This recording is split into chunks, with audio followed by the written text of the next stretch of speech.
നമസ്കാരം. പണ്ടൊക്കെ ഈ നവംബർ ഡിസംബർ മാസത്തിലൊക്കെ നല്ല തണുപ്പും മഞ്ഞും.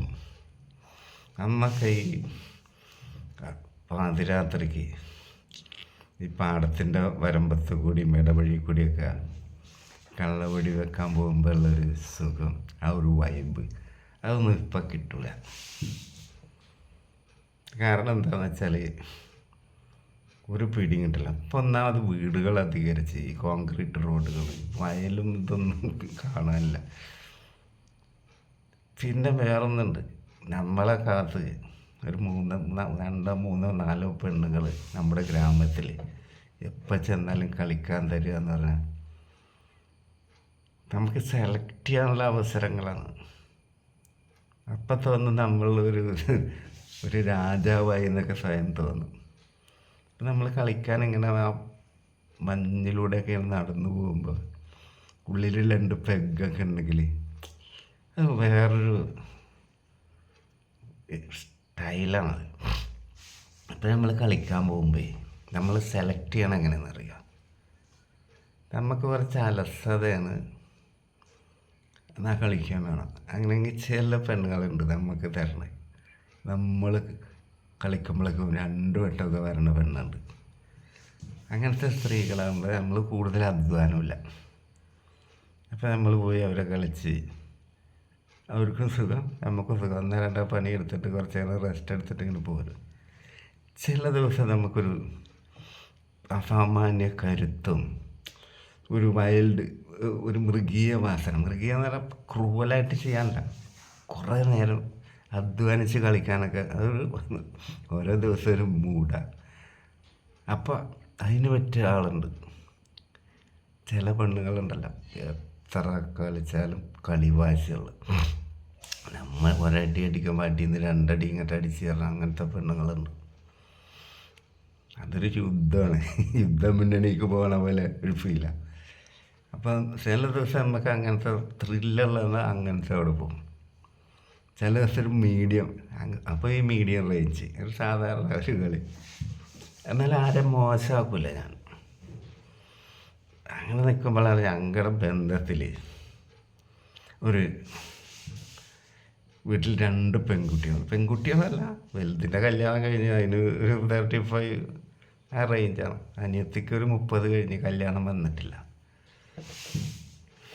പണ്ടൊക്കെ എന്ന് പറഞ്ഞാൽ ഈ മാട്രിമോണിയൽ സൈറ്റ്, ജോഡിയാപ്പോ അല്ലെങ്കിൽ ഈഴവ സമുദായത്തിൻ്റെ സൈറ്റ്, നായർ സമുദായം, അങ്ങനത്തെ പരിപാടിയൊന്നുമില്ല. ഏതെങ്കിലും ഒരു ബ്രോക്കർ എവിടെന്നെങ്കിലും ഒരാളെ കടിച്ച് വലിച്ച് കൊണ്ടുവരും, പൊടിപ്പും തൊങ്ങലൊക്കെ വെച്ച് വർണ്ണിച്ചൊക്കെ കൊടുക്കും. പിന്നെ ആരെങ്കിലും ജസ്റ്റ് ഒന്ന് അന്വേഷിക്കും. പിന്നെ കല്യാണം ബാക്കി നടപടികളൊക്കെ ഉടനെ ആവും. എൻ്റെ അടുത്ത് പണ്ടുണ്ട് കല്യാണം മുടക്കലൊക്കെ. അപ്പം മൂത്താളുടെ കല്യാണം കഴിഞ്ഞ് അയാൾ ആ നാട്ടുകാരൻ തന്നെയാണ്, ഒരേ പഞ്ചായത്ത്. പക്ഷെ ആ ആള് അന്ന് ആലപ്പുഴ തീരദേശ റെയിൽവേൻ്റെ പണി നടക്കുക. അപ്പോൾ അയാൾ അവിടെയാണ്, ആഴ്ചയിലോ മാസത്തിലൊക്കെ വരുള്ളൂ.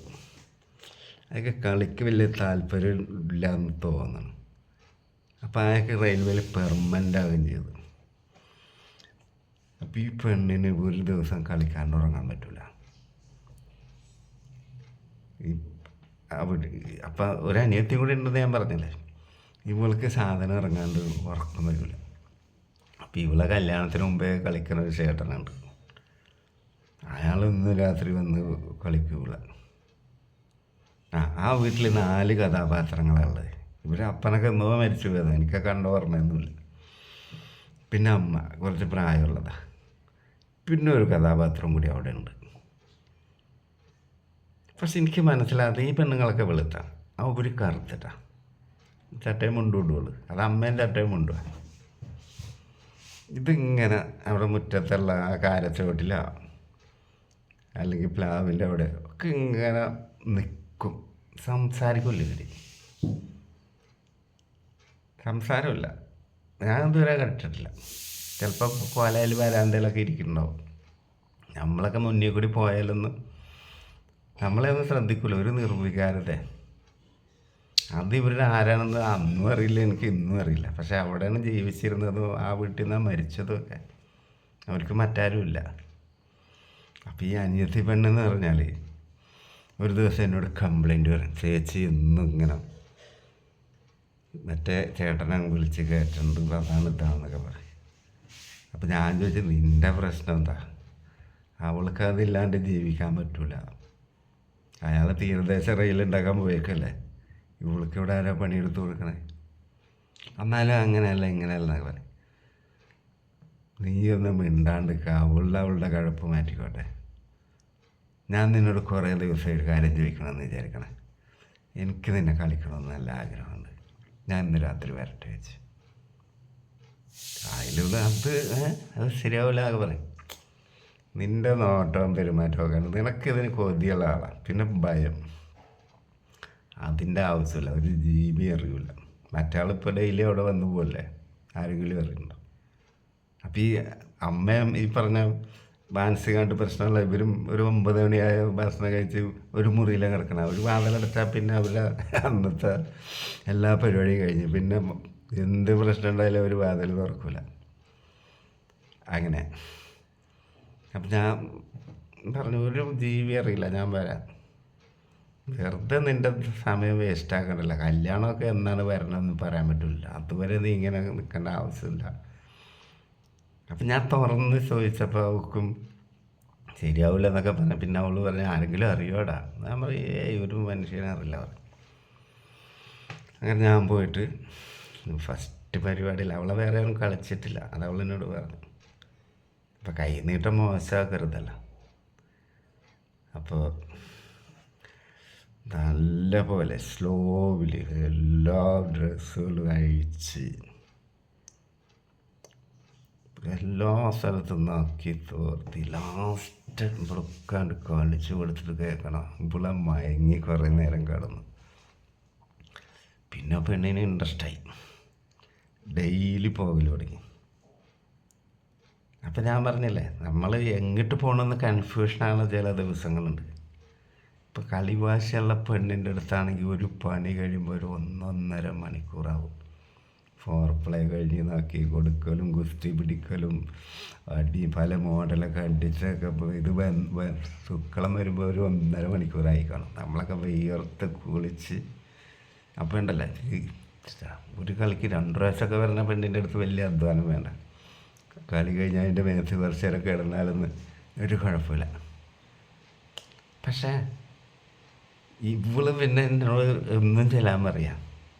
നമുക്കങ്ങനെ ഒന്നുമേ തന്നെ കെട്ടിമറിയാൻ പറ്റില്ല. എന്നാലും ഞാൻ നിരാശയാക്കൂല. ഈ ചേച്ചിനൊന്ന് കളിക്കണമെന്ന് എനിക്ക് നല്ലൊരു ആഗ്രഹം വരൽ തുടങ്ങി. ഇപ്പം മറ്റേ ഇയാളെ ഞാൻ ചാരാ ഷാപ്പിൽ നിന്നൊക്കെ കാണലുണ്ട്. ഞാൻ അയാളെ വിളിച്ചിട്ട് പറയാം, നമുക്കൊരു കാര്യം ചെയ്താല, എനിക്ക് അവരൊന്ന് കളിക്കണമെന്നുണ്ട്. നിങ്ങൾ അവരെ പറഞ്ഞ് സമ്മതിപ്പിക്കുക, ഇവളെ ഞാൻ സമ്മതിപ്പിക്കുക, അന്ന് നിങ്ങൾക്ക് ഇവരെ കളിക്കാറ്. ഞാൻ എന്നിട്ട് ഇവളോട് പറയാം, നിന്നോട് ഭയങ്കര ആഗ്രഹമാണ് അയാൾക്ക്. നിൻ്റെ കല്യാണം കഴിഞ്ഞാൽ പിന്നെ ഇതൊന്നും നടക്കില്ല. നിനക്കൊരു പ്രത്യേക മോഡൽ ഒരു വേറൊരാളെ കൂടി അറിയാനും പറ്റും. ഇതേ വർത്താനം തന്നെ അയാൾ അവളോടും പറഞ്ഞു. അവനൊന്നും കൊടുത്താൽ ശരിയാവില്ല. എന്ത് ശരിയാകില്ല? ഒരു മനുഷ്യനറിയില്ല, അവനെ നിനക്ക് അറിയില്ല, അവൻ നല്ലോണം കളിക്കും, നല്ല കളിക്കാരനാന്നൊക്കെ പറയും. അങ്ങനെ ഒരു ദിവസം ഞങ്ങൾ റൂം പരസ്പരം വെച്ച് മാറി. എനിക്ക് തോന്നണം ആ പഞ്ചായത്തിലെ ആദ്യത്തെ സ്വാപ്പിങ് ഞങ്ങളായിരിക്കുമല്ലോ. ഭാര്യമാരല്ലല്ല, കളിക്കാരെ വെച്ച് മാറുക. ഞാൻ പറഞ്ഞില്ലേ, ഒരു പഞ്ചായത്തിൽ തന്നെ നമ്മളുടെ കളിക്കാൻ തരാമെന്ന് പറയും സാമാനം ഫ്രീ ആക്കി വെച്ചേക്കണ 3-4 പെണ്ണുങ്ങളുണ്ടെങ്കിൽ ശരിക്കൊരു രാജാവിൻ്റെ ഒരു അഹങ്കാരമൊക്കെ നമുക്ക് വരും. ഇഷ്ടമുള്ളടുത്ത് പോകാം. അതായത് ബാധ്യതകളൊന്നുമില്ല, കെട്ടിക്കോളാന്ന് ഓഫറില്ല. കല്യാണം കഴിക്കാത്ത പെണ്ണുണ്ടാവും അതിൽ, കല്യാണം കഴിഞ്ഞ പെണ്ണുണ്ട്. പക്ഷേ ഇതിൽ പരസ്പരം ഈ പരിപാടി ബന്ധം മാത്രം ഉണ്ടാകുമ്പോൾ അതിനൊരു സുഖം വേറെ. ഇപ്പം രാജാവായെന്ന് തോന്നുന്നൊക്കെ പറഞ്ഞാൽ രാജാവിന് അന്തപുരത്തിൽ ഇഷ്ടം പോലെ ചരക്കുകളുണ്ടാവും, അയാൾക്ക് റിസ്ക് ഇല്ല. ആരെവിടെ അവളോട് വരാൻ പറയുമെന്നൊക്കെ പറഞ്ഞാൽ മതി. ഇതങ്ങനെയല്ല, വേലി ചാടണം, മതിൽ ചാടണം, തോട് ചാടണം, റിസ്ക് ഉണ്ട്. പക്ഷേ ബാധ്യതകളില്ല. കാരണം ഈ കളിക്കാൻ വേണ്ടി മാത്രമുള്ള റിലേഷനാണ്. അതിന് വേറൊരു സുഖവും കൂടി ഉണ്ട്, പേടിക്കണ്ട. പിന്നെ ഗർഭം ഉണ്ടാണ്ട് കളപ്പണിയൊക്കെ ഇഷ്ടം പോലെ അന്നുകൊണ്ട് ഈ ഗുളികയൊക്കെ അതൊക്കെ മേക്കപ്പ് ചെയ്ത് പോവാം. അങ്ങനെ ചേച്ചിനെ അനിയത്തിനെ ഞങ്ങൾ മൂഡ് പോലെ മാറി മാറി കളിക്കും. അനിയത്തിൻ്റെ കല്യാണം കഴിഞ്ഞ് അന്ന് ഇന്നത്തെ പോലെയല്ല, ഇന്നിപ്പോൾ വെളുത്ത പെണ്ണുങ്ങൾക്കാണ് മാർക്കറ്റ്. പണ്ട് അങ്ങനെയൊന്നുമല്ല, ഇത്തിരി കറുത്തതായാലും ആരെങ്കിലുമൊക്കെ വന്ന് കെട്ടിക്കൊണ്ടുപോകും. പിന്നെ അവരുടെ പാടായി. പിന്നെ കല്യാണം കഴിച്ച് കഴിഞ്ഞ ഒരു ദിവസം ഞാൻ ലീവിന് വന്നപ്പോൾ ചോദിച്ച് എന്താ ഞാൻ ഒന്ന് വരട്ടെ ചോദിച്ചപ്പേ വേണ്ടടാ, അയാളൊരു പാവമാണ്, അയാളെ സാധിക്കാൻ പറ്റില്ല, എന്നെ നല്ലോണം സ്നേഹിക്കുന്നത്. എന്നാൽ പിന്നെ അങ്ങനെ പോട്ടെ ആ വണ്ടി പറഞ്ഞു. അല്ലാണ്ട് ബ്ലാക്ക് മെയിലിംഗ് ഒന്നും അവിടെ ഇല്ല. കിട്ടിയാൽ കിട്ടി. പണ്ടൊരാൾ പറഞ്ഞാൽ മതി എട്ടണമെങ്കിൽ എട്ടണം, കിട്ടണതായി എന്ന് പറഞ്ഞാൽ മതി. കിട്ടൂലേ വേണ്ട, ഇഷ്ടം പോലെ തന്നതല്ലേ, ശപിക്കാനും രാകാനും പറ്റൂല. അവരൊക്കെ ഇപ്പോഴുണ്ടായില്ല, ഒന്നും അറിയില്ല. ഇവരെങ്ങനെ പോണ്, ഈ വണ്ടിന് എത്ര കാലം ഓടും അറിയില്ല. അപ്പോൾ എല്ലാവർക്കും നമസ്കാരം. അടുത്ത വീഡിയോ നാളെ.